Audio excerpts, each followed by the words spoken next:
We are being hypnotized by people like this. Newsreaders, politicians, teachers, lecturers. We are in a country and in a world that is being run by unbelievably sick people. The chasm between what we're told is going on and what is really going on is absolutely enormous. Oh yeah, dude. There's some Nephilim shit.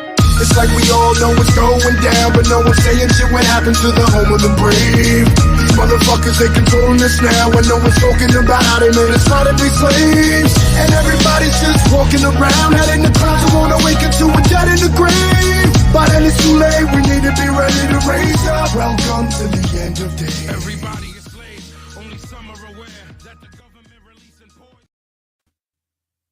Welcome back, guys, to another episode of Nephilim Death Squad. I am David Lee Corbo, a.k.a. The Raven. This is Top Lobster, and today's guest is Charlie Robinson of Macroaggressions. Charlie, how are you, brother? I'm so good, and my episode with the two of you will be out on Macroaggressions on Sunday. So anyone that's not thoroughly appalled after this episode and wants more, they can find it on Sunday wherever podcasts are served in audio format and on Rumble, Rockfin, and Band.video.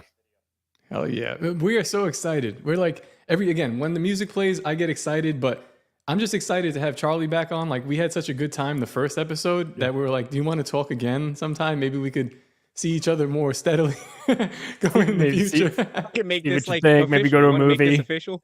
Yeah. I'm down. It's kind of gay, but I'm fine with it. It's fine. It's all super gay. Charlie, before we get into things, can you tell the audience a little bit about like what your focus is on your show and just in general, because I think it'd be a good way to lay the format or the groundwork before we jump into things.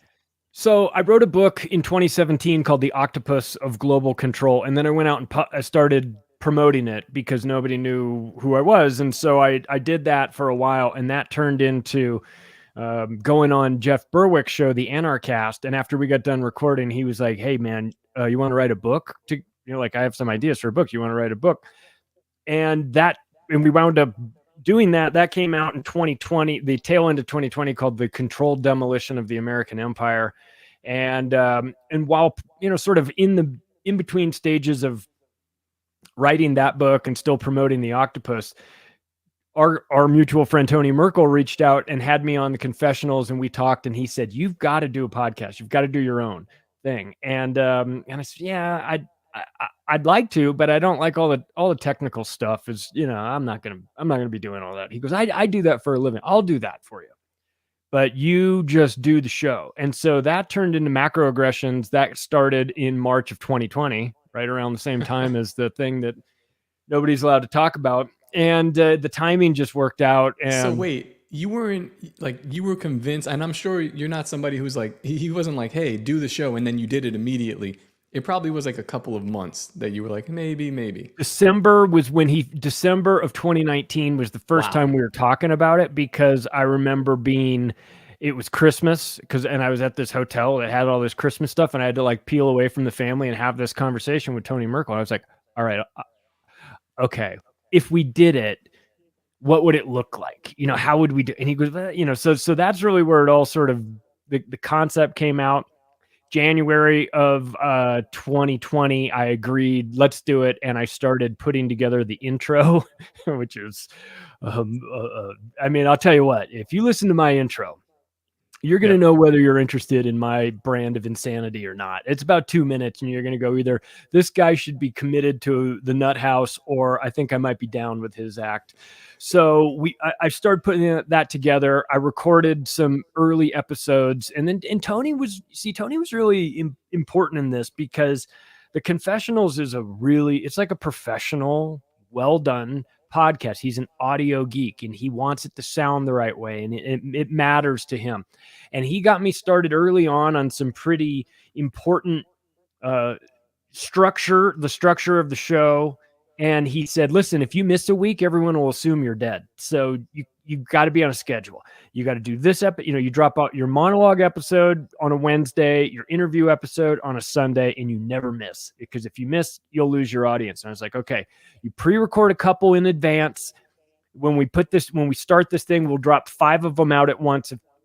If people like it, they could listen to all 5. I mean, let's be honest, nobody listened to any of it, right? So I was talking to myself, I'm sure of it, but still, he got me on this structured way of doing it that I think was really helpful. I might have figured it out, but he said it's very important to do this thing in a way where people can expect it. He goes, if they like your show, they'll start to expect it. And if you don't show up, you'll get emails. And that actually happened on the show that I do with Sam Tripoli and Midnight Mike and Ricky called The Union of the Unwanted. That we do that every other week, every other Monday.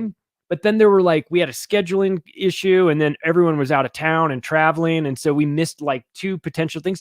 Sure enough, I started getting emails. Dude, are you guys still doing it? So Tony's right. And Tony knows, he's a pro and he knows what he's talking about. And I let him sort of lead as far as like how to do a podcast the right way.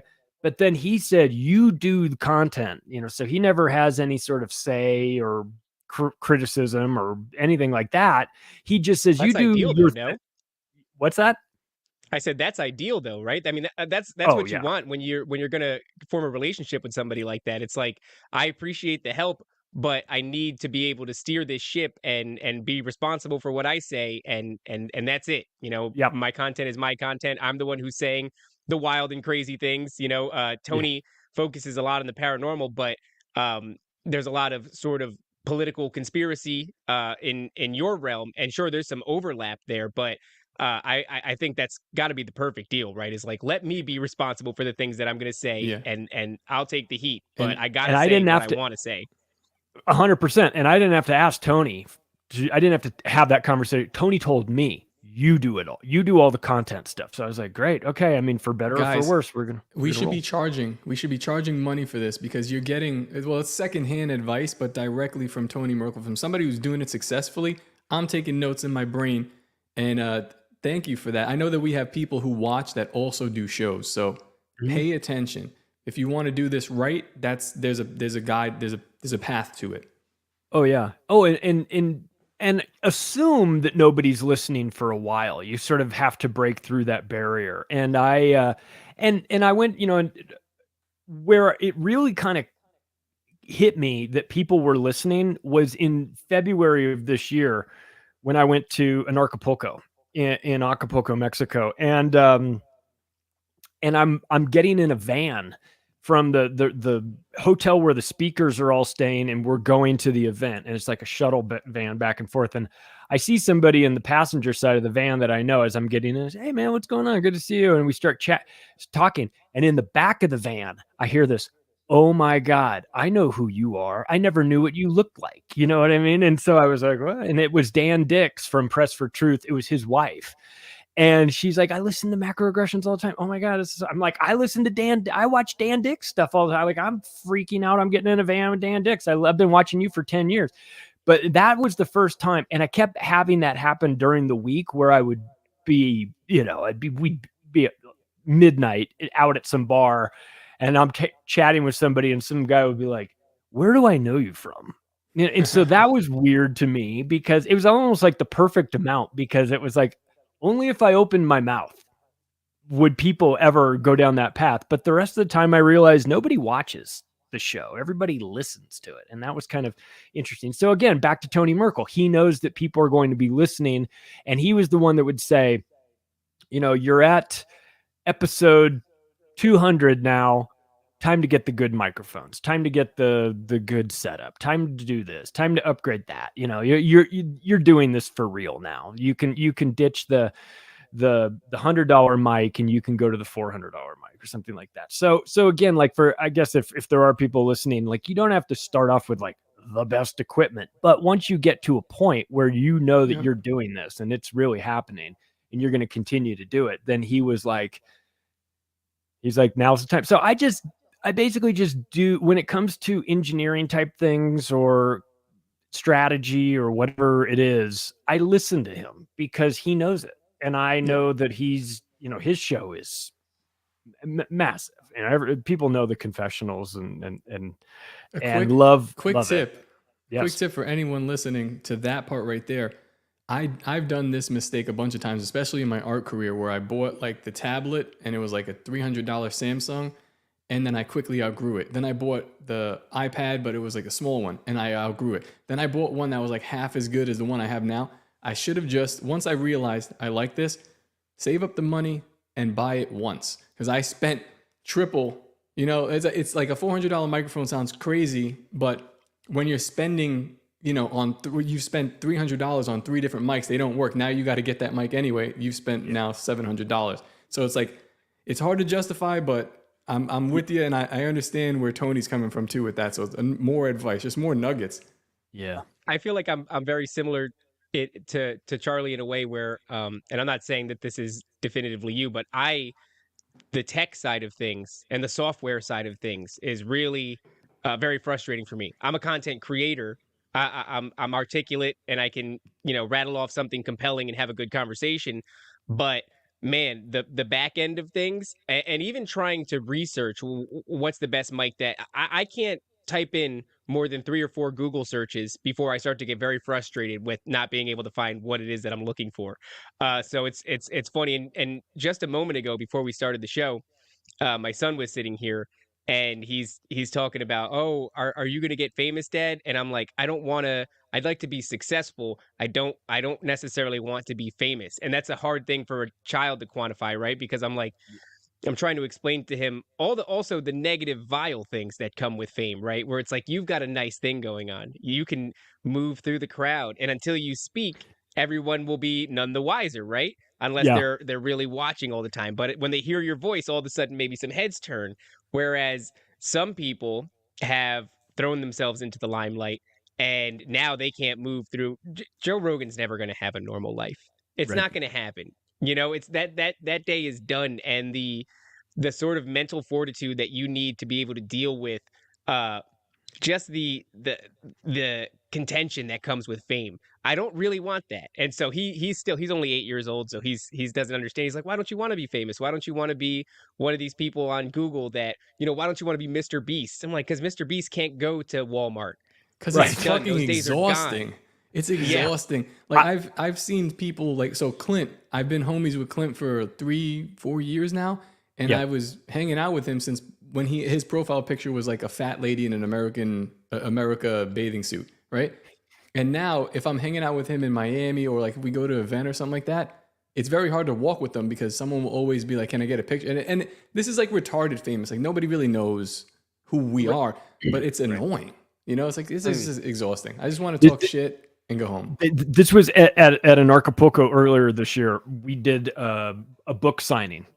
Jeff Berwick and I did. And after I did day one, I was one of the speakers. I did my thing about the book, and then we got done, and there was like a lunch break or wherever, and they said, well, we've set up a place that there's going to be, if you want to buy the book and get signed copies or whatever, you can do that. And so I'm sitting next to Jeff, and obviously it's Jeff's event. I mean, Jeff is the founder of Anarchapulco too, so everybody knows him. But I was watching people freak out because they were just standing next to him. They're like, oh my God. And there's something about, and nobody gave a fuck about me, obviously, but I was tripping out. Like, I was like, dude, you're like a big fucking deal. You know what I mean? His dog, Lucy, was famous.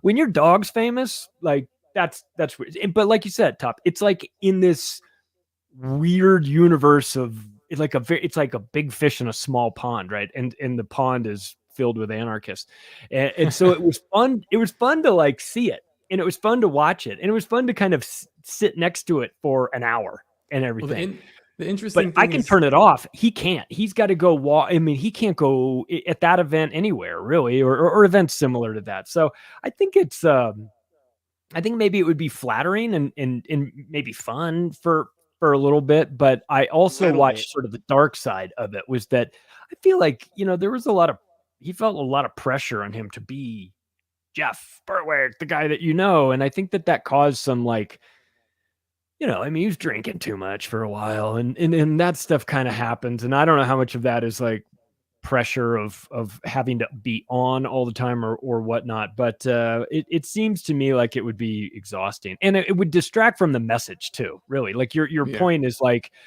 I don't give a shit about that stuff. I do want people to buy my books, of course, but nobody's gonna recognize me in an airport because of the books I wrote. That would be preposterous. So it's just the right amount, right? I think the discrepancy between that and then someone like Kanye, like I kind of understand why he would have like. It's not that people like that have lost their mind, right? It's kind of like they're something different.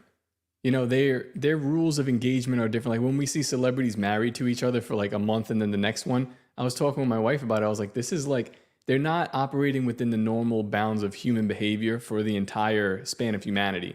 They're something else. So like, I don't know. They don't even know the rules of engagement with each other. It's a very bizarre thing that the internet has created. My business partner was really good friends with some guys that were huge Hollywood stars. And the sort of things that they had to take into consideration were things that I would have never thought of. Like when we go into the restaurant, we have to make sure that that person sits in that chair so that their back is to the rest of the room. Because if it's the other way and the face is to the rest of the room, everyone's going to be recognizing this person all throughout the meal, and it'll be super inconvenient. So if we can't get a table that's like in another room, then you've got to get a table where this person can have can sort of hide in plain. I watched that. I was just like, this is exhausting for me. It's almost like a curse. It's it's a Nephilim curse. Like, so I worked for Odyssey for a while, and I would draw for the content creators there, and they would give me this guy. Let's say his name is Let's Play Germany. Okay, and I'm talking to the guy. The guy barely spoke any English. He plays Minecraft in Germany. Millions and millions of followers. They know who he is. They love him. I say, I had never heard of this fucking guy in my life. The guy's making a great living doing this. But then you move to the next creator and it's the same thing. And it just keeps going and going and going. There's so many pockets around the world of these micro niche celebrities that it's like, it is like a small curse because of the internet. Like these people wanted to kind of what we want to do. I just want to make a living. But then you get into this odd space now where you're like, it's like you have this mark on you. And it's like, what the hell? That was supposed to be reserved for like the really famous, and now it's like shrunken down. It's strange. It's like Elon Musk starts retweeting your stuff. Yeah, weird. Why? The internet has kind of shown us that it is a curse, and it's one of the good things I think that's come out of the internet. It's like we used to have a consolidated group of celebrities, especially back in the day when it was like your Elvises and all these high level, artists and actors, and then with the birth of the internet, we got all these microcosms of fame, hyper levels of fame, though. And that really did a couple of things. One, it made fame seem more achievable, but it also spread the message that ultimately all famous people end up spreading, which is it ain't all it's cracked up to be. Right. And so now instead of just having this interview with like an Elvis kind of character who's telling you like it's actually kind of horrible, and then you have another, you can count the interviews where these celebrities are saying that on two hands. Then the internet comes along and you've got 50,000 different celebrities within their own microcosms, all telling horror stories. And we're also seeing it unfold on the world stage, right? In these giant breakdowns with Britney and Kanye and all these different characters. And I think that I internalized that a long time ago, was this idea of like, no, I don't want fame, dude. I don't want that. I want success, and I want to be satisfied with my body of work, but I don't necessarily want to be catapulted to the forefront of the public eye and then scrutinized by everybody who works as a greeter at Walmart, and there's nothing wrong if you're a greeter at Walmart. You have no control over it. At that point, you have no control over it. I mean, they can they think that you said something that you never said, or they think you did something you never did. Yeah. And it's like, you don't, at that point, he did say it. Yeah. Well, yeah. I definitely said it. But what's interesting is to kind of tie it into your book, like the people who desire this kind of fame, they're all megalomaniac psychopaths.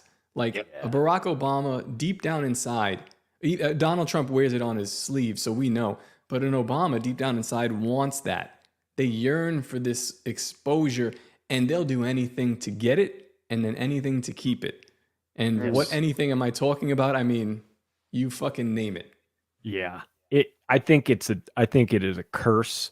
I think that it's a pain in the ass. Speaking of Obama and fame, I remember driving to work. I was living in Las Vegas and driving to work and getting stopped at a red light at a big intersection, and then the police motorcycles came zipping up and stopped right in front of me.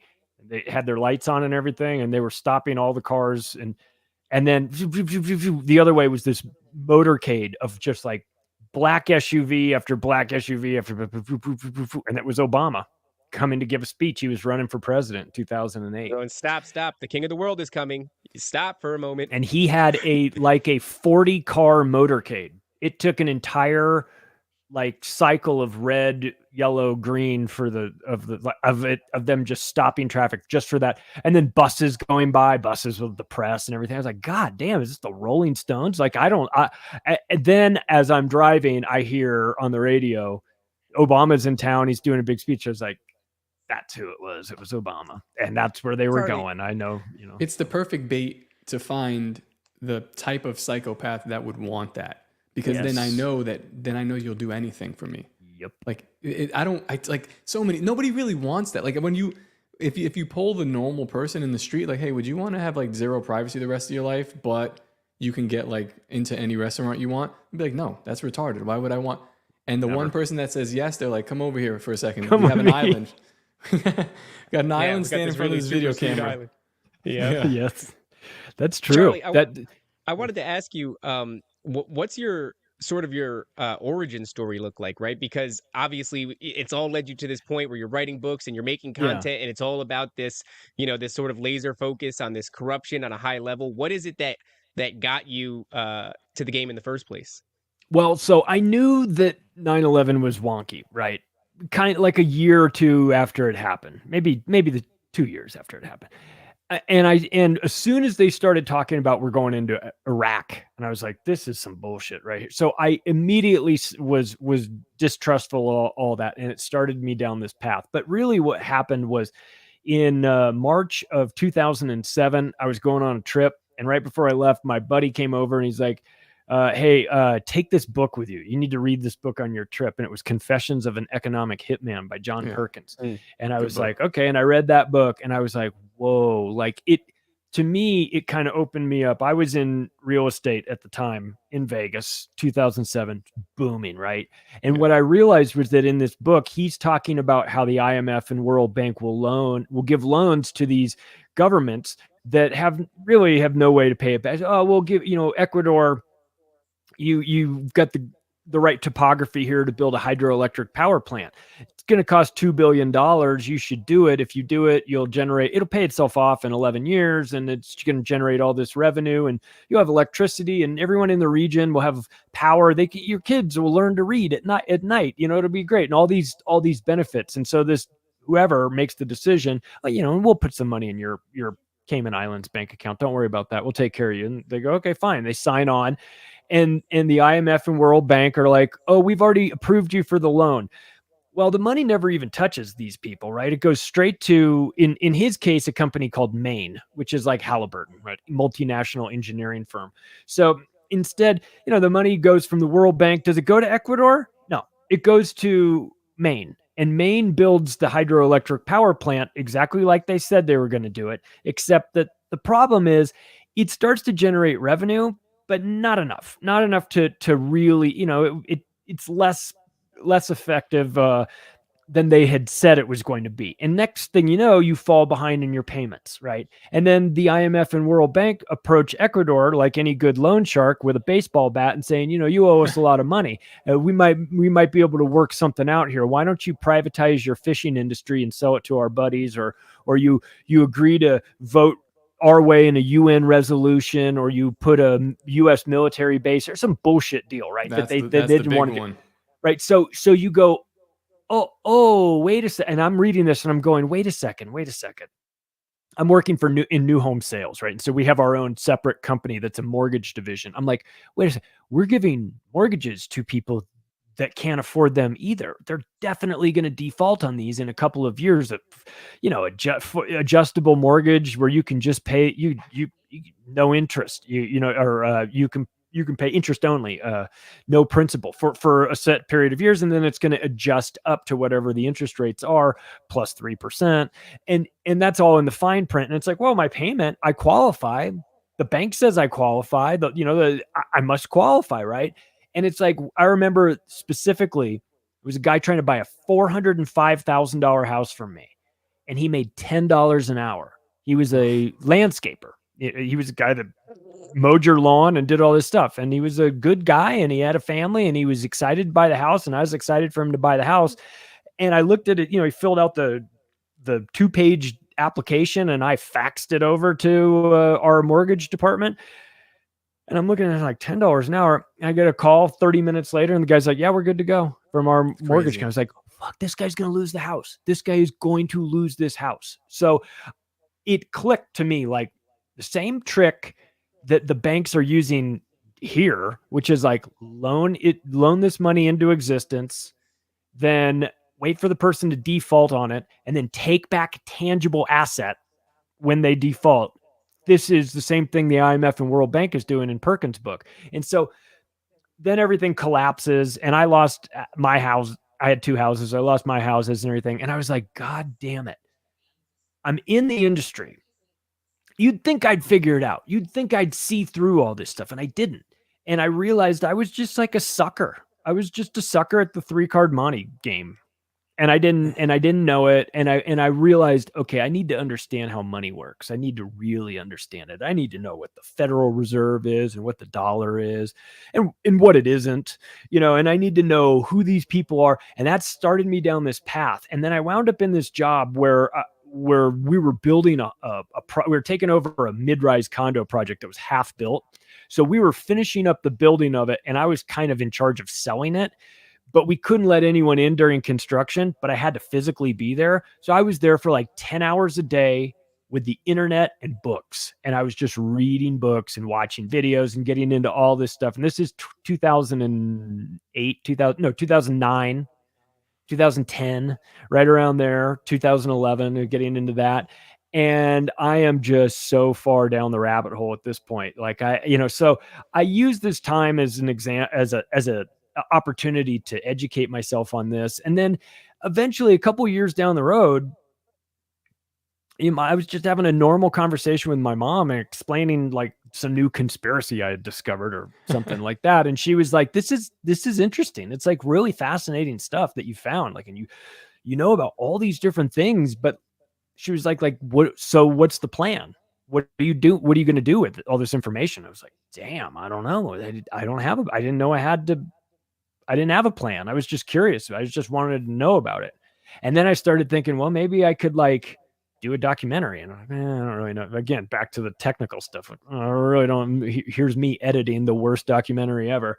So I was like, maybe I'm not going to do that. And then I thought, man, I could write something.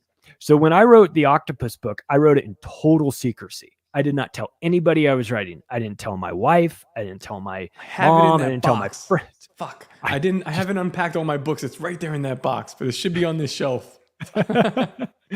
Well, I'll tell you what, speaking of boxes filled with books, my wife found out because the day that I was the publisher was sending the books to my house, I had to run out and do something. I came back and there's a box, and my wife's like, "Oh, I'm going to open this up," thinking it's filled with toilet paper or light bulbs or something. I don't know. And there's all these books with my stupid face on the back of it, and she's like, "What is going on here?"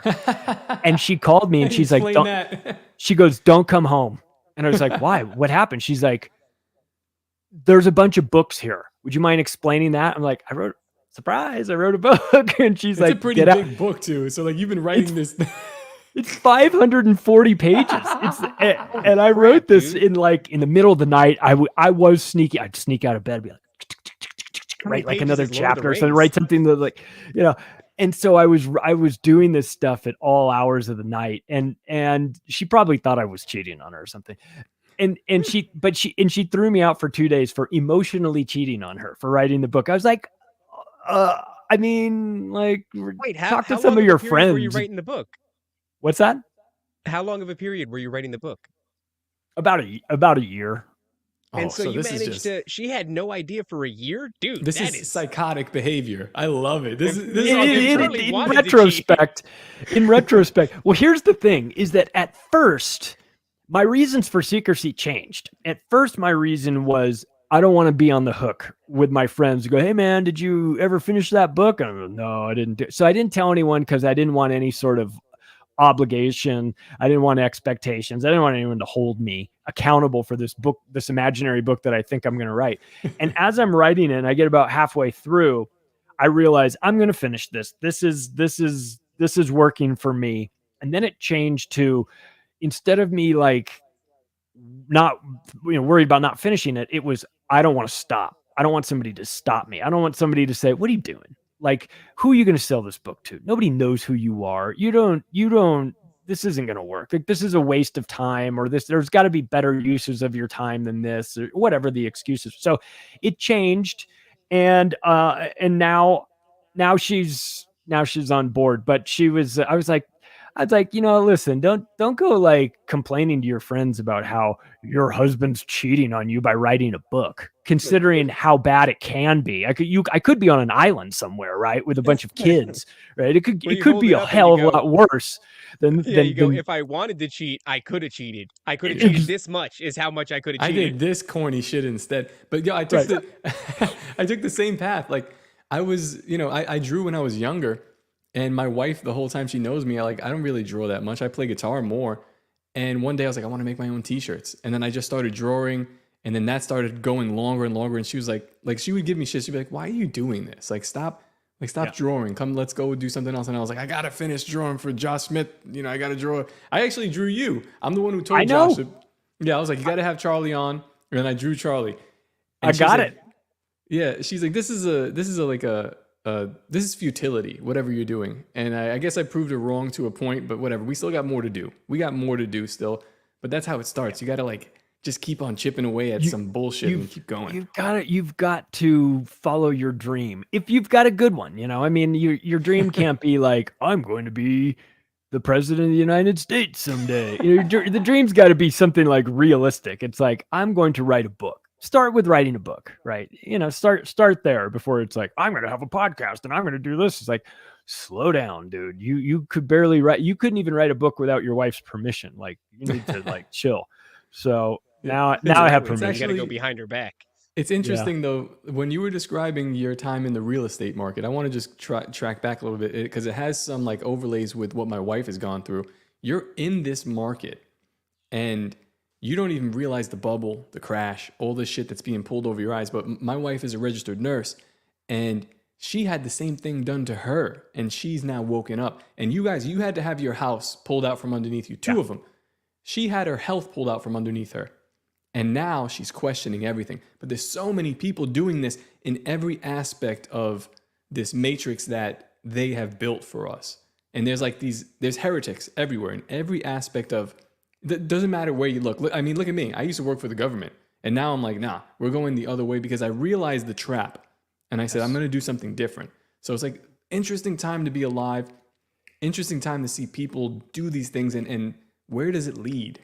Yeah. And it was really helpful for me moving forward because I now understand how you can be in an industry and still not see the full picture. In my mind, sure, 43% price appreciation in 2004 in Las Vegas is unrealistic. Sure, it's unrealistic. Maybe, but in my mind, the justification is maybe it'll flatten out a little bit. But I don't expect it to come straight back down, after a couple of years. And the mortgage situation, for every these loans seem a little fishy to me. You've got a bunch of other people saying, well, they can just refi out of them, at some point into a fixed rate. Once this $400,000 house is now worth $500,000, you could just do a refi, and now you've got 20% equity. Now you're good. Now you can lock into something else. Maybe the rates are a little lower. Oh, by the way, why do you think prices of homes are going to ever go down? We've got an influx of people from Southern California that are moving to Las Vegas because there's no state income tax and the weather's good and they don't have the, and there's all these reasons. And I was coming from Southern California myself. So I was like, yeah, you're right. I mean, the reasons that I was selling for the reason that Las Vegas was going to be a fantastic place to live and that these prices were justifiable was it's still a third of the price of Southern California. What are you talking about? Why wouldn't you? And so all those things were true, but also there's a pump and dump scheme going on behind the scenes in Wall Street. And there's an economic collapse with Lehman Brothers around the corner that you don't know about. You don't know it's coming, but it's coming. It's always coming, right? So I had to kind of learn. You'd think that the .com bubble would do that, but it didn't. It took the real estate bubble in 2008 to pop for me to really go, oh, I'm starting to see. And even then, I had to educate myself. Where are you going to go to learn about money? I mean, you've got like Mike Maloney videos. That's a good place to start, right? But you're certainly not going to find it in some textbook about the Federal Reserve. So many people, my cousin's girlfriend, my cousin that was on the show, his girlfriend, she's like, I'm studying economics. And she showed me her book and I like read through some of it and I was like, good luck. Like you're learning like surface level, not surface level shit. You're learning like deep, technical ways on how this system works, but you don't understand why this system is bullshit. So it's like you're learning about a fantasy land and it's just kind of a lot of people like that. My mother bought a house in 2007 and got the shit kicked out of her for the next, 4 or 5 years after that. What was the collapse in 2008? And my stepfather was a carpenter, dumped countless hours and his own resources into, renovating the house. And it ended up being beautiful. And by the time they were done with the kitchen and the family room and they redid the basement, the housing market had collapsed. And I remember watching them mull over the idea that even if they sold at that moment, they wouldn't have broken even, despite all of the money that they had dumped into it. And they're still sitting on that home today. They're looking to sell again, but so many people got wrapped up in that. And one of the things that I think is really interesting about this concept, right, of the octopus of global control is it really speaks to the way that you envision this problem at large, right? A many-tentacled octopus. I was wondering, can you expand on that a little bit? Did you know that was anti-Semitic when you wrote it? It's anti-Semitic. Did I know it was anti-Semitic? Yes, of course I knew it was. No, I'm kidding. Based.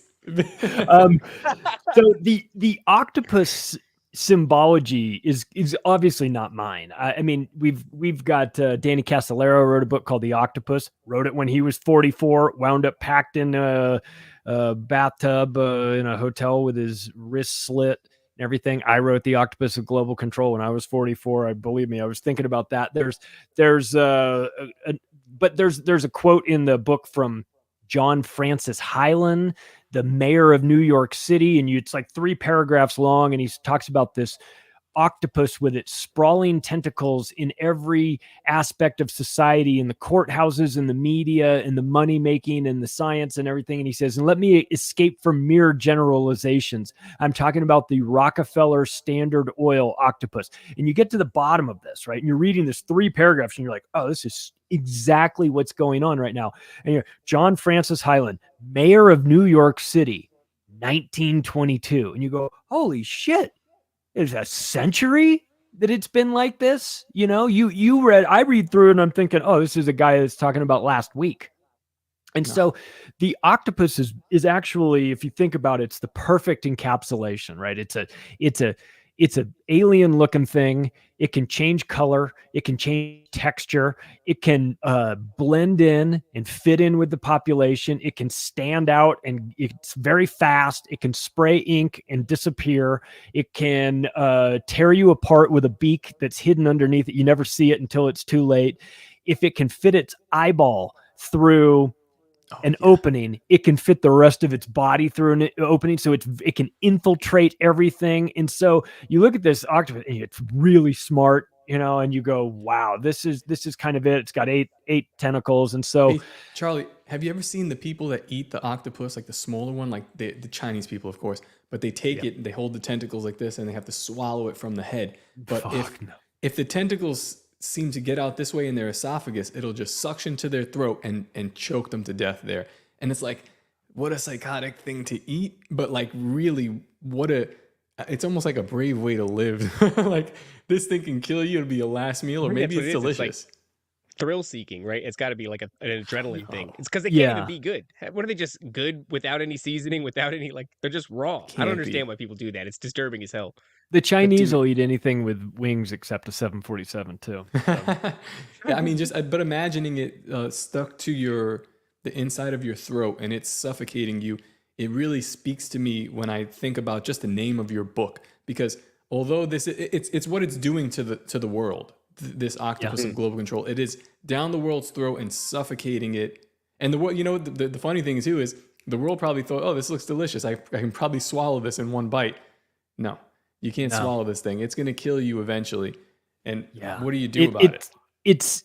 Well, I think like any problem, the first step is acknowledging you have a problem, right? There's still a huge segment of the population that's like, no, everything's fine. We vote every 4 years, and then, and that's how it works. And it's like, oh man, that is just like a normie version of reality. And what I found, so the format of the Octopus book itself, I thought was interesting. With the way I wanted to go with it was bringing in 700 quotes from 500 different people that had a front row seat to some of this stuff. So like Rockefellers and Rothschilds and Kissingers and Clintons and all those people are in there, but also the comedians are in it. George Carlin and Bill Hicks and Joe Rogan. You get these little quotes from people that can see this stuff from a different vantage point.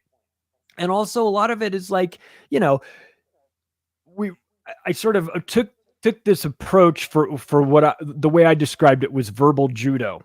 Right. Judo is like using somebody's momentum against them. Someone comes flying in with a punch. You don't try to stop it. You try to move out of the way and then direct it somewhere else. So I said, I'm going to do verbal judo with these people. I'm going to use the weight of their own words against them. Because when you hear Henry Kissinger talking about our policy towards the third world is that of depopulation in a 1974 National Security Council 200 memo, it's not theory. It's not conspiracy theory anymore. It's conspiracy analysis. I'm not theorizing that Henry Kissinger wants to destroy the third world. I'm reading his declassified document. It's right there. It says what they want. And when David Rockefeller goes out and says, my family and I have been accused of being internationalists, that we're trying to create a world government and blah, blah, blah, and that you get to the bottom. He says, if these are the charges labeled against me, then I stand guilty and I am proud of it. Now, this wasn't David Rockefeller caught on a hot mic somewhere. This is page 405 of his autobiography. He wrote it himself. It's there. This information is there. If you listen to these people, they'll tell you what they're going to do before they do it. And so I think a lot of that gets buried. People, I've never heard this before. Of course, you've never heard David Rockefeller say something like that. You didn't see it on you didn't see it on NBC News at Rockefeller Plaza in New York City. You didn't see it there in the building that his family owns and built, in the news station that his family owns. Like, wow, that's surprising that you didn't hear his plans for world government on the nightly news. Did you think you were going to? So again, like, this information is hidden to the extent that people just don't want to go search for it. So I compiled it in the book and did it in a way that was kind of, it was fun, and there was funny, and you have to laugh at the absurdity of some of this stuff. It's crazy stuff, but also, like, it's important to hear the words of these people because they think that they can say anything and do anything and that nobody's going to hold them accountable. And then when the book comes out and it's like, it's in there and it's not speculation. It's some obscure interview that the guy did that he thought nobody was ever going to find. And then you find it. And it's like, well, here you go, buddy. Like, what do you want to do? Hillary Clinton is fighting for women's rights. Hillary Clinton used to defend rapists against that were raping women and children. Like, you think Hillary Clinton's a good person? Would you like me to show you 116 examples of her saying something horrible? I mean, I can lay it all out here. It's such Isn't there a recording of her where she's laughing about her Yes. ability to get off the defendant child that she rapist, was and that she's like cackling about it. Yeah. Oh, it's almost like we came, we saw, he died. I mean, she's got a long track record of being a psychopath, and most of these people do. You know, I don't know if Tony did this on purpose, but picking you up, because really thinking about it, your content is like the entryway to his content, because you're very much like, look at all this shit, and he's like, look at this stuff underneath it. And it's like, once you get this outer macro of what the picture that you're painting, then you're saying, well, why does Henry Kissinger want to kill everybody? Why do the Rockefellers hate us? And it's like, well, there's actually an interdimensional realm with demons and Nephilim and fallen angels, and they've been conspiring against you since the beginning of time. Tony Merkel knows what he's doing. He's got the politics, he's got the supernatural. Now he just needs the comedy. Let him know. But yeah, he nailed it with you. He's doing something different, right? It's the antithesis of the octopus of global control. It is a many-legged creature that Merkel is creating, but this one is in opposition to this this like this the octopus of Godzilla. global control. Yeah, it's the Godzilla. There you go. Beautiful, right? I kind of wonder. I can't help it. My mind goes here. Recently, we had this thing with Greta Thunberg, and she's got a little squishy octopus behind her, and all of a sudden, the joke comes out that she is showing signs of anti-Semitism because of what the octopus supposedly represents. And now it's kind of become public knowledge, right? That somehow this creature is synonymous with anti-Semitism. And I can't help but wonder, I mean, it's really an effective club to sort of smash down the opposition with, right? Because whenever somebody steps up in opposition, one of the easiest ways that especially the mainstream media likes to dismiss them is these accusations of racism or homophobia or sexism, right? These isms, they're very effective up until recently, I would argue, at silencing dissent. And now all of a sudden, where this octopus of global control is a very excellent way of describing it, especially what you just went through. I think it really is an effective symbol that sort of wraps it up and becomes very digestible for somebody to understand. And it almost feels like, and maybe this is a coincidence. I'm not in the business of believing in coincidence, but this is an effective way to stop that narrative. It's like, because symbols are powerful. And if you've managed to boil down what's happening with these family bloodlines and all of this monetary and political corruption, and you manage to boil it down into a symbol that people can digest, something like an octopus, and it really does resonate with people. Well, now you've got to fight the symbol. And you do the same thing that you do with other forms of dissent, where it's this ism, that ism. You silence the conversation, because to even have the conversation is anti-Semitism. Is there any part of you that feels like that's sort of what's happening at all? Because you're in a very peculiar situation where you may find yourself being the recipient of these hurled accusations. I was just on the show with Iggy Normus, and I was just saying that memes, it's memes, all memery, that's so powerful. And yeah, we're dealing with memes. It is kind of like magic. But go ahead, Charlie. Yeah. Well, I hate to bury the lead, but Greta is going to write the foreword when I republish the book again. Nice. But no, there's there is a chapter in the Octopus book. It's funny you mentioned this, called Student Body Right. Now, the only people who know what student body right means are people that are college football fans. Back in the late 60s, I went to USC. Back in the late 60s, we had a running back before he became a wife and waiter murdering television commentator. O.J. Simpson used to be the greatest running back in the world. And they would give him the ball, and they had this play called Student Body Right. And what it was basically it's a handoff to OJ, and then the tackles on the tackle and guard on the left pull, and they all run to the right, and everybody runs and blocks to the right, and OJ runs behind him. It's an unstoppable play. They ran that play. Nobody could stop it. They won the national championship. It's when you find a play that's unstoppable, you run it over and over and over and over again until somebody tells you how to stop it.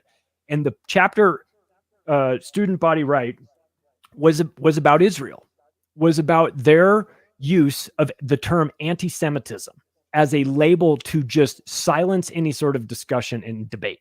And I said, that is the equivalent of this football play. It's unstoppable right now at that time. It's unstoppable.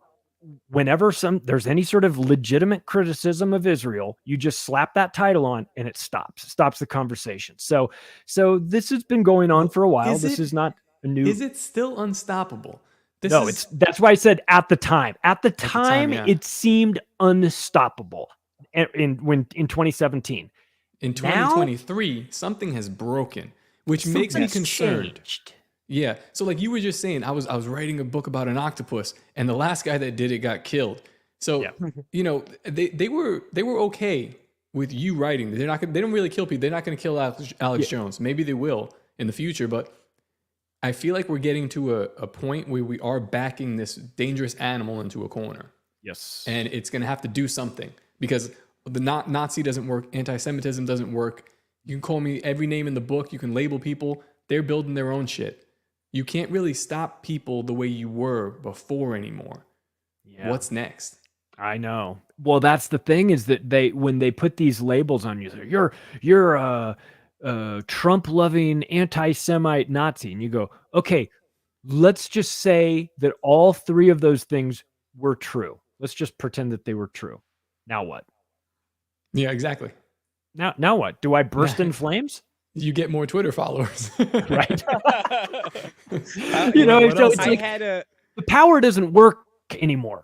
They've overused it. When everybody's a Nazi, Trump's a Nazi, and Greta's a Nazi, and this person. If your grandmother who wanted to not go into the hospital during COVID, she might be a Nazi or Nazi adjacent. And you're like, well, then how bad is a Nazi really? You guys have worn it out. The term carries no weight anymore.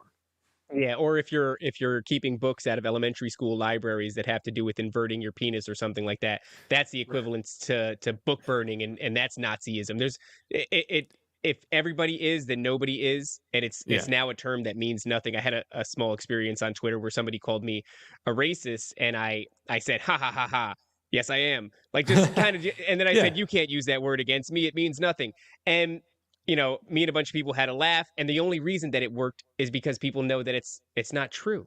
It doesn't mean anything anymore. You're just writhing when you no longer have a point to make, when you can't articulate or defend yourself intellectually. Then that is it used to be an effective hammer to just chuck in someone's face, and those days are gone. I do think Top is right.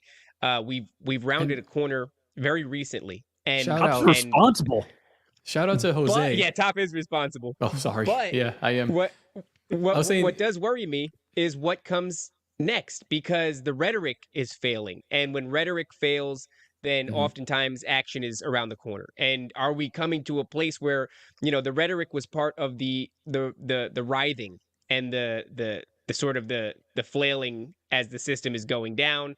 And now that the rhetoric is no longer working, I anticipate a higher level of desperation, a more effective bludgeon that they're going to wield against us, because and I don't know what that is, if that's some sort of full-blown censorship or we enter a place where we were just talking about it the other day, you can no longer get to your vehicle because your social credit score, if they roll that, you know what I mean? Like there's all kinds of terrible implications that could be coming now that the words aren't working. But the thing is, it's like they're getting to a point where they're gonna have to exclude everybody from everything, which means that people are resilient. Like I'm a big believer that if you just took the current government of the United States, disappeared it overnight, like everything gone. And I'm not saying to do anything to these people. I'm just saying like, it didn't exist anymore. People would still be here and still organize voluntarily and do shit voluntarily. We wouldn't just cease to exist. So they're getting to a point now where if you're now calling everybody a Nazi, then now you are in the minority, and you're not going to have the power to pull these strings. So yeah, maybe something physical. Definitely a false flag is coming. We all know that. Oh yeah, I'm just waiting to see what it is. It's false flag season, and I still have my Halloween decorations up, which is preposterous to me. But it feels like it. That we're coming to that. I mean, it feels like it, and they love it. It's very effective. right? It's very effective to get people. It's a distraction. It can create us versus them. It gets, problem, reaction, solution. If you've got, this is how I see, this is my fictional scenario that I think is very reasonable. It's crazy and diabolical, of course, but I think it's reasonable to expect something like this, something along the lines of this. Let's just say that there is somebody that goes into, name a synagogue, and starts shooting everybody up, right?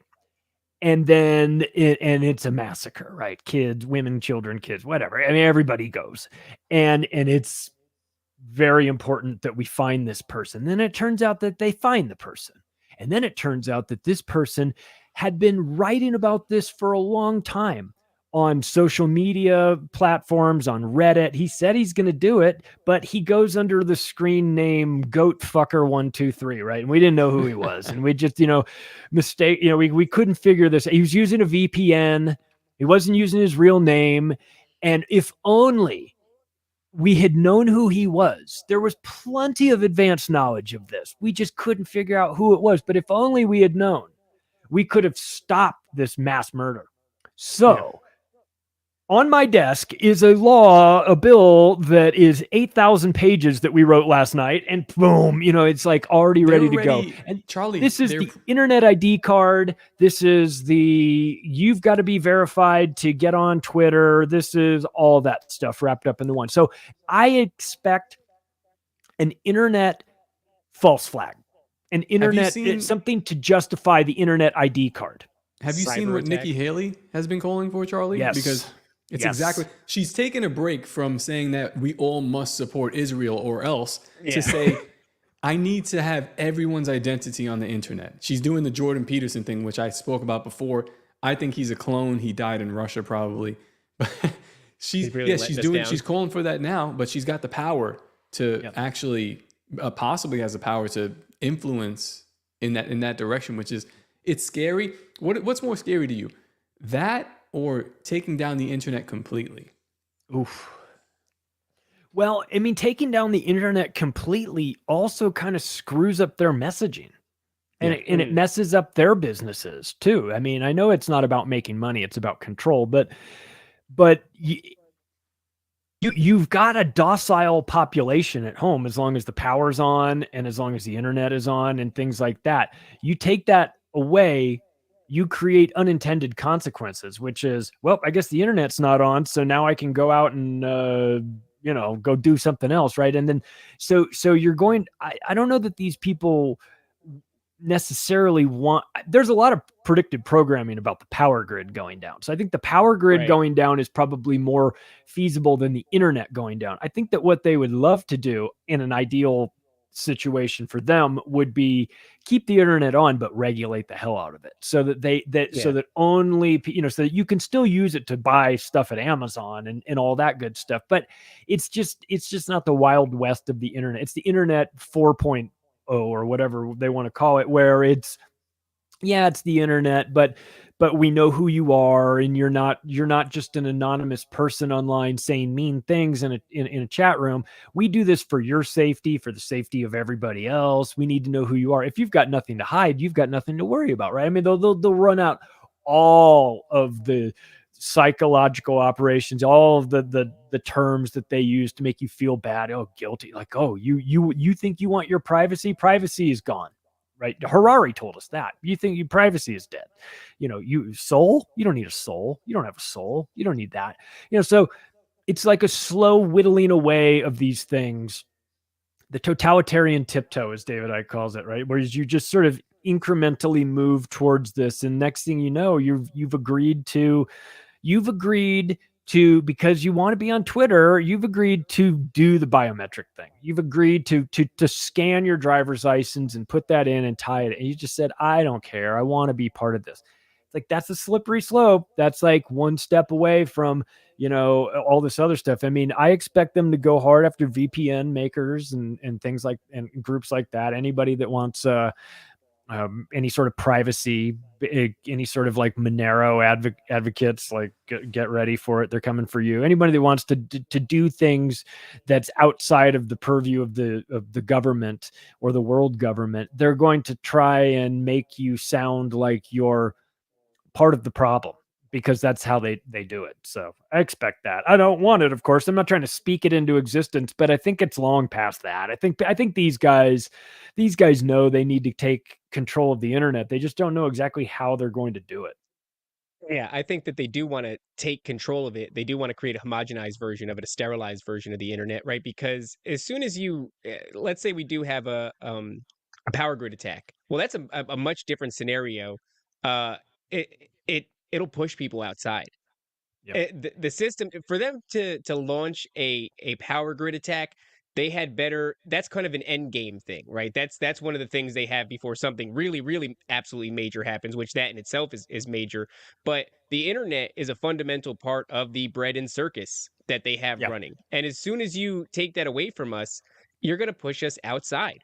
I was actually just talking about this the other day. It's like, my dream is to create content that helps people to see the mechanisms that are aimed against them. That's what I want to do, and I want to make a living doing that. And then all of a sudden I have to start thinking, well, if everything goes down, what do I do? And we had a bunch of jokes on Twitter, but I started to seriously consider getting equipment for like an AM station, to create my own AM station. I'm not the only person who's thinking something like that, right? So if you kill the internet, you're going to push people outside. And that's the last thing that you want. COVID was a really good example of that. They don't want us outside. They want us inside. They want us hooked up to the slow IV drip of the bread and circus. We want Netflix. We want video games. We want the internet. We want to be engaged on social media. And look, sure, there are dissenting voices, but if you can keep them, there's always going to be dissenting voices. If you can keep them just within the confines of social media and not the streets of America, well, that's something, right? That's better than having them out there marching. And so I would agree with you. I don't think that I think it's much more profitable for them to create a version of the internet where we still want to engage, whether or not it's begrudgingly, because it's not the same thing that it used to be. We're still going to engage. So many of us will settle for a shittier version of the internet than no internet at all. So I think it's much more advantageous for them to create a much more censored version. We already have settled for it. I mean, the internet has gone through like such a degradation in phases, from the Wild West to Twitter 1.0. Now we have Twitter 2.0, and that's more like that's like more nostalgia. I think we were talking last week about nostalgia, like the generation of nostalgia. It's like, oh, remember when we could say, the N-word? It's like, well, you can do that again. But the Faustian bargain is like the end game. Like, I'm always thinking about like, okay, they'll give us the internet, but they're not going to give you the internet forever. They'll take it away when they've reached a certain point, and what that point is, it could be the AI thing with Neuralink, with whatever Elon Musk is doing. So that honey trap of like, here, I'll give you this, but you got to give up your soul. That might be the end of it. I don't know.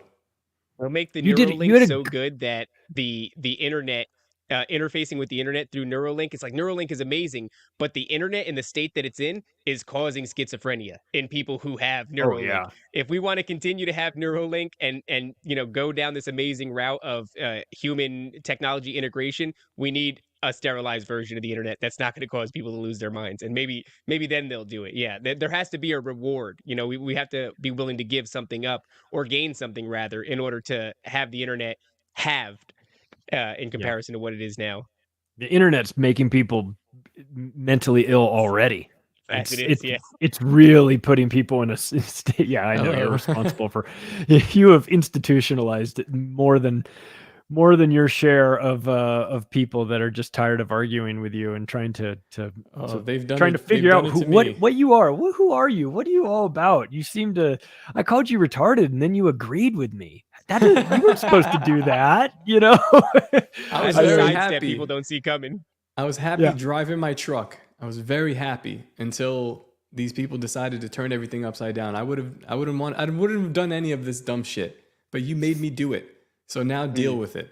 Again, sorry. That's the thing. That's the law of unintended consequences. They do this stuff, and they don't know that it's going to create jihadis. right? I mean, people that are like really against them for it. It's like, this is like, I had no problem with you until you started fucking with me. Now it's my mission to get you back for it. It's like all they had to do was nothing or less of what they were doing. Let's be less authoritarian, less obvious about it. But you guys did it. So you brought this on yourself. And I always They say, just wanted to drive truck.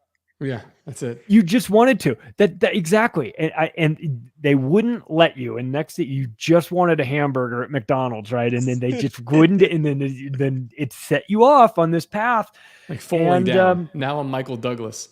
You are.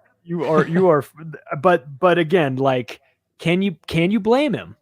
It's like when people watch that movie, they're like, oh, that movie's all these things. It's like, yes, but can you blame this guy for losing his shit? You're like, oh, it's just a small thing. No, it's a series of small things that end in frustration, and then it's just the spark that lights it. So again, these people that are trying to create a world government, and they're very open about it. It's not theory. It's what they want to do.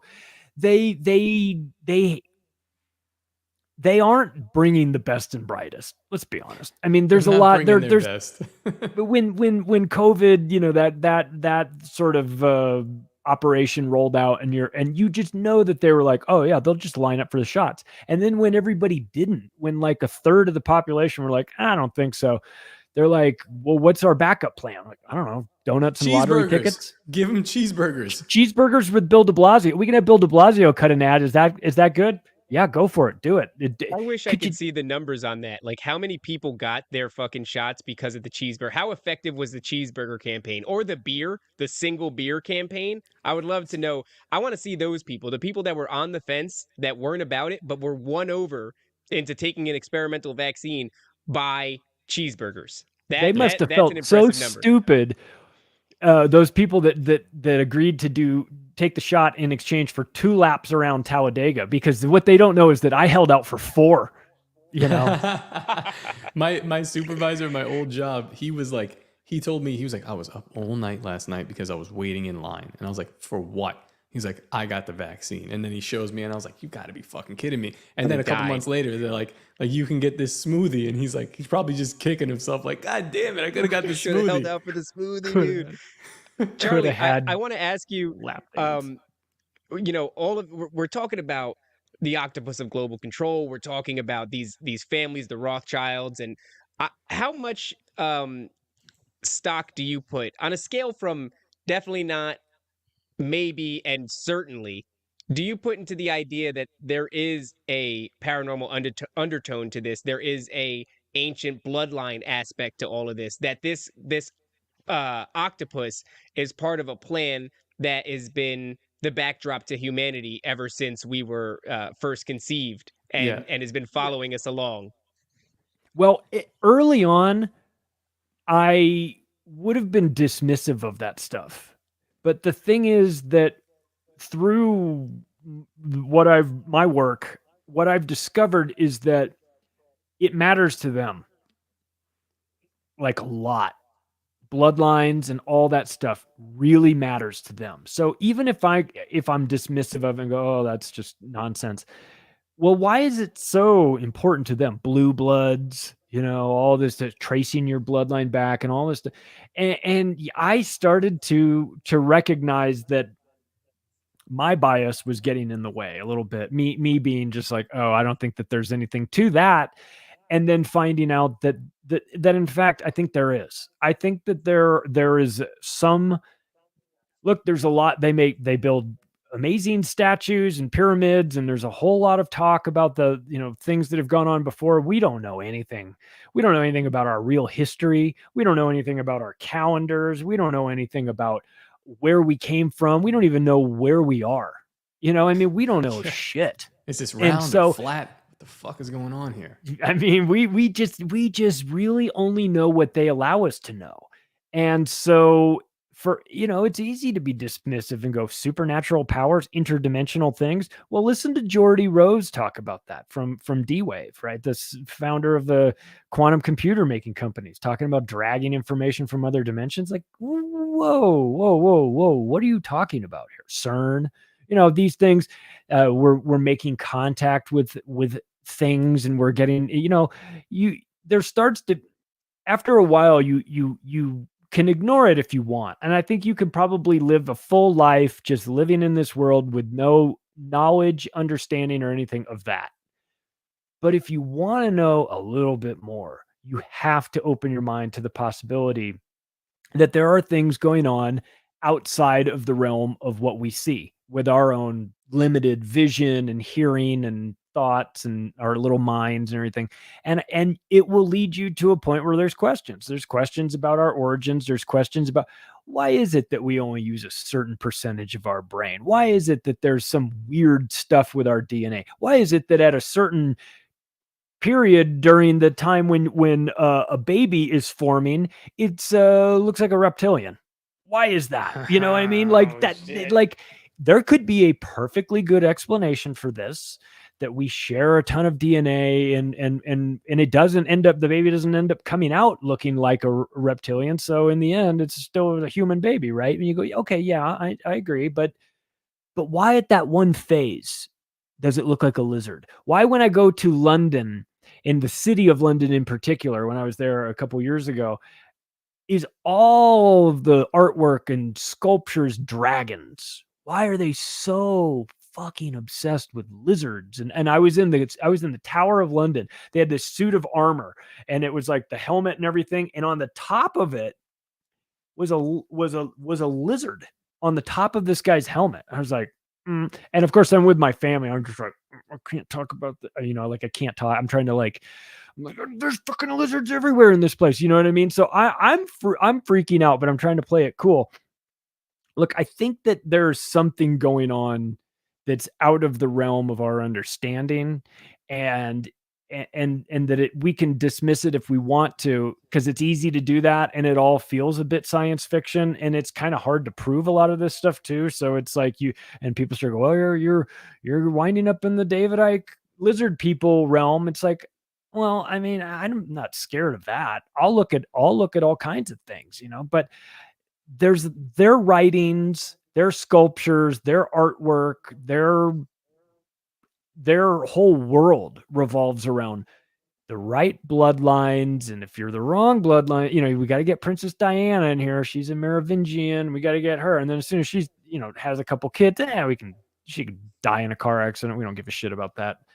So you see that these royals are very much into this. And so, because if you're watching them, then by default, you have to watch what they're into. You have to wonder, you have to ask why they have these secret ceremonies, why everything is about symbols, why everything is about the dragons and lizards and whatnot. And who is Geordie Rose thinking he's talking to in these parallel dimensions? And what information is he dragging back into this? So look, I don't have the answers to that, but I think that if you try to understand why the world works the way it does, it will lead you to those people that are rulers. And if you look at what is compelling them to do the things that they're doing, then it may in fact lead you to something else that's a little bit out of our visual sight.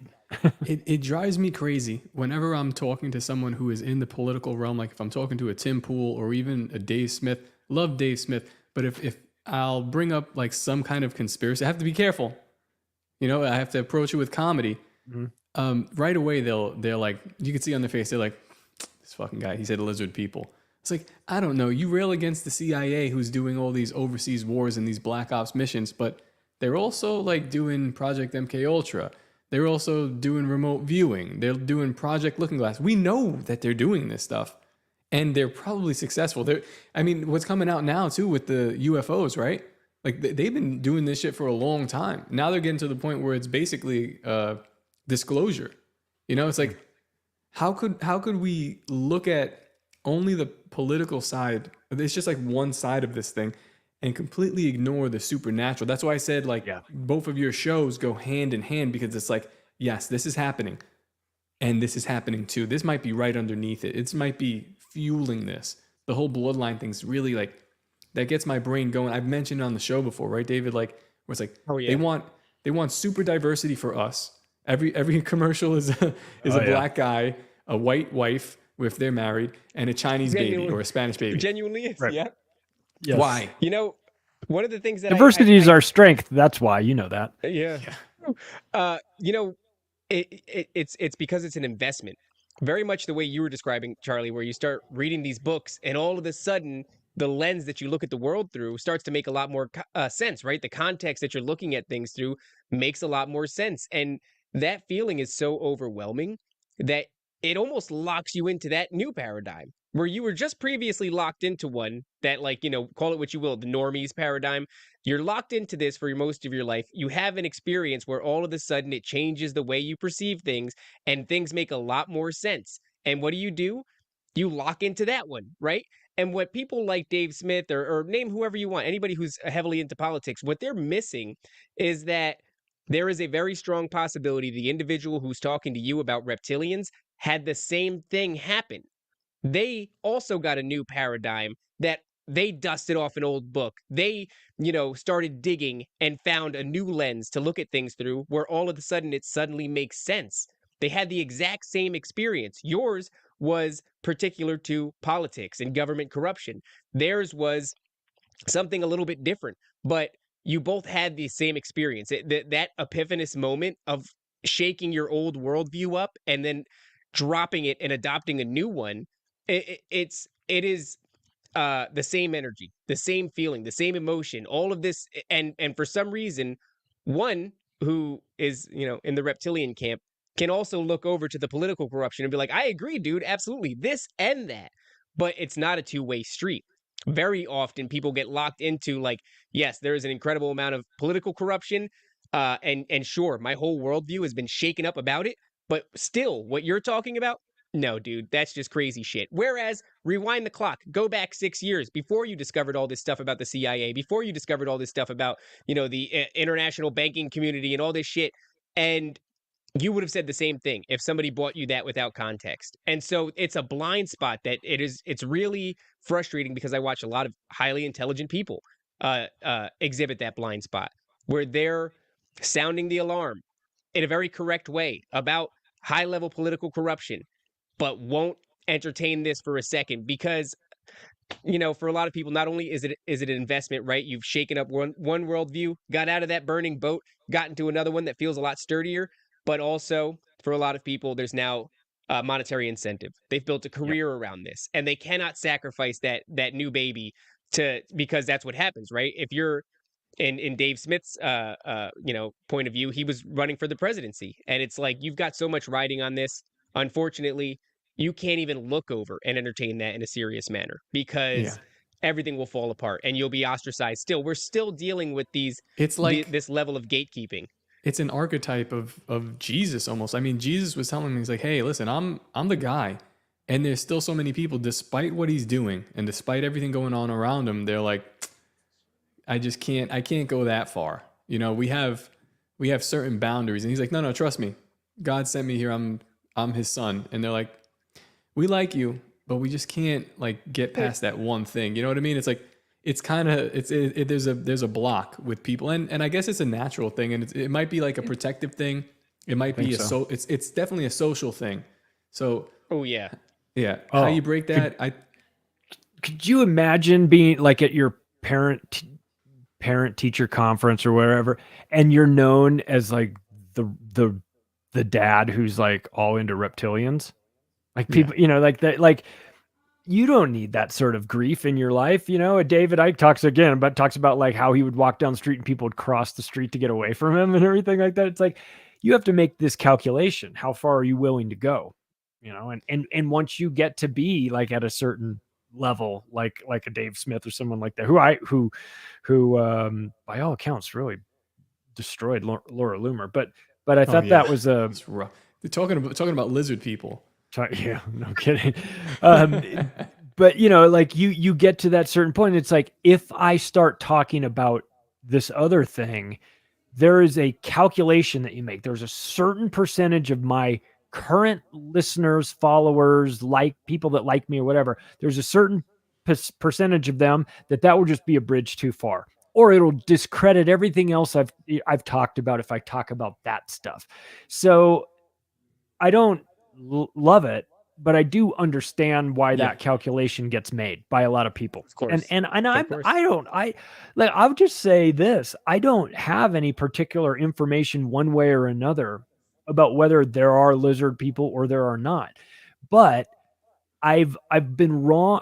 I've said that can't happen before, Enough times. only to see that it can happen. And so what I've come to understand is that I need to know how little I know. And I need to Right. recognize that I also need to give myself the flexibility to admit if I'm wrong about something too. And to not like dig in and be like, I'm going to defend this wrong position forever because I can't ever let somebody see that I've made a mistake on this. I guarantee I've got 3 of my books right in front of me. I guarantee you in that book, in one of these 3 books, you'll be able to find something that I got wrong. I guarantee it. Right. And I don't love it. And I know that over time, some of the stuff will like, you said this and it turned out it was different. I reserve the right to change my mind about things if I'm presented with new information that is better than the information I had before. I think that that's the right thing to do, not the wrong thing to do. I think you have to give yourself the flexibility. I'm not saying don't be anchored in your beliefs or anything like that or be wishy-washy, but if you get it wrong, you got it wrong. Look, you're going up against professional Liars. disinformation, liars, psychopaths of the highest order, the CIA and the media and all these people and the police and the judges, the court systems, and all these people are very comfortable lying all day long. Right. And you're going to get stuff wrong every now and then. But if you say, I saw it this way early on, but now over time, I've come to the understanding that I think I might have been selling this at one aspect a little bit short. And in fact, there is maybe a little bit more to this than I was aware of. I didn't have the information back then. And now I have the information. So now I have a different opinion. As long as your loyalty is to the truth and getting it right, what's wrong with that? You're going to make mistakes. In a few weeks, we have Jerry Marzinski coming on. I have his book over here. Yeah. Here we go. Yeah, an amazing journey into the psychotic mind. But he brings up this concept in this book, right in the 2nd chapter, about it being ideas not even being our own. It's like Right. like if we are just antennas, and these ideas are in the ether and being whispered to us here or there, how many of our ideas are actually from us? Right. Very few. Some people believe none, but I'm of the camp of like maybe a couple. Like I'm an idiot, Right. but most of the stuff that comes to my brain, it's got to be from somewhere else. So if you take that like line of thinking and you extrapolate that to your prior beliefs or even current beliefs, it's like your beliefs are your ideas, are ideas that were presented to you, and you're able to like a snake just shed it right off. This one doesn't fit anymore. I've tried to put this on and it just doesn't seem to fit anymore. And it's okay to take it and be like, all right, maybe if you don't throw it out, put it to the side, put it down. This is knowledge that I know. I know. I don't know, all those fucking books in there, libertarian books. I know all this stuff about economics and Misesian economics and fucking Hayek and all this shit. I'm not going to throw it out, but like we'll put it to the side for now.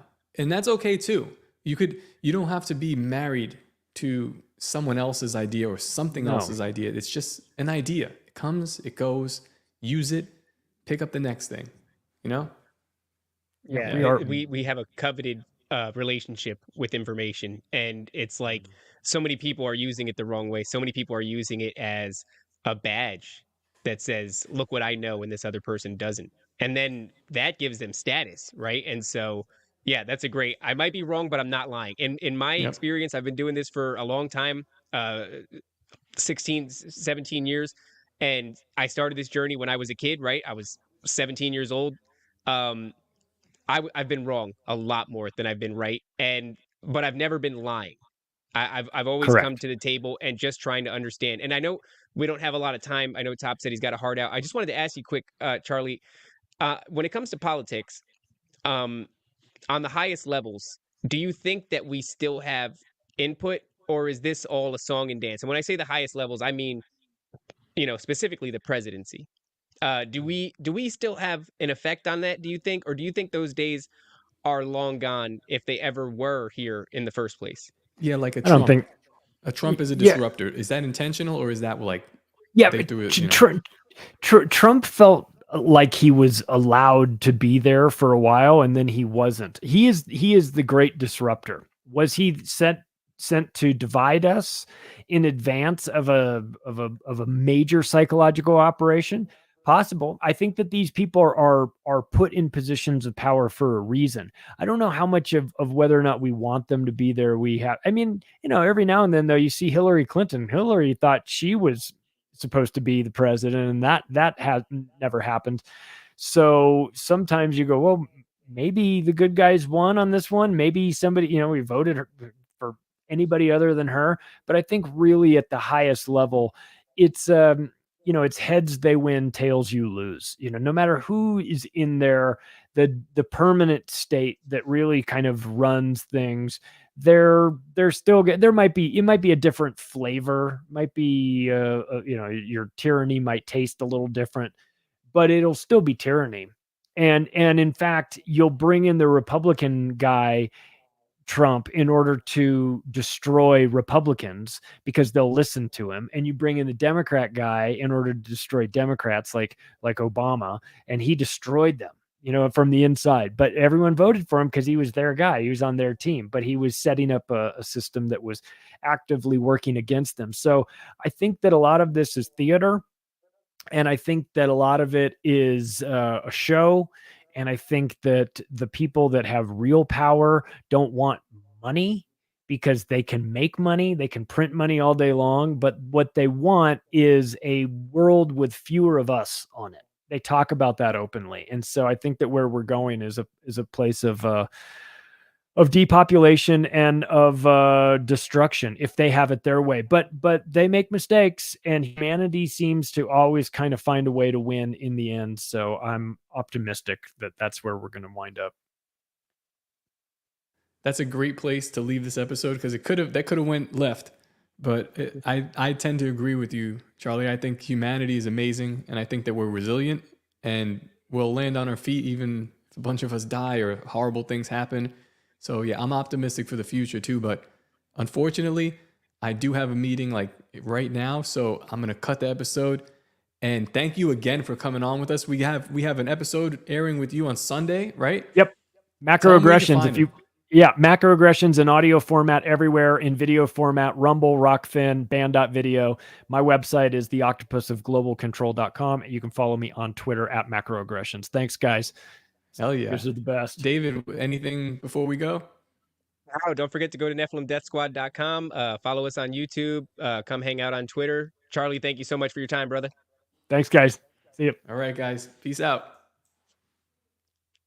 The greatest hypnotist on planet Earth is a oblong box in the corner of the room. It is constantly telling us what to believe is real. If you can persuade people that what they see with their eyes is what there is to see, you got them. Because they'll laugh in the face of an explanation that portrays the bigger picture of what's happening. And they have.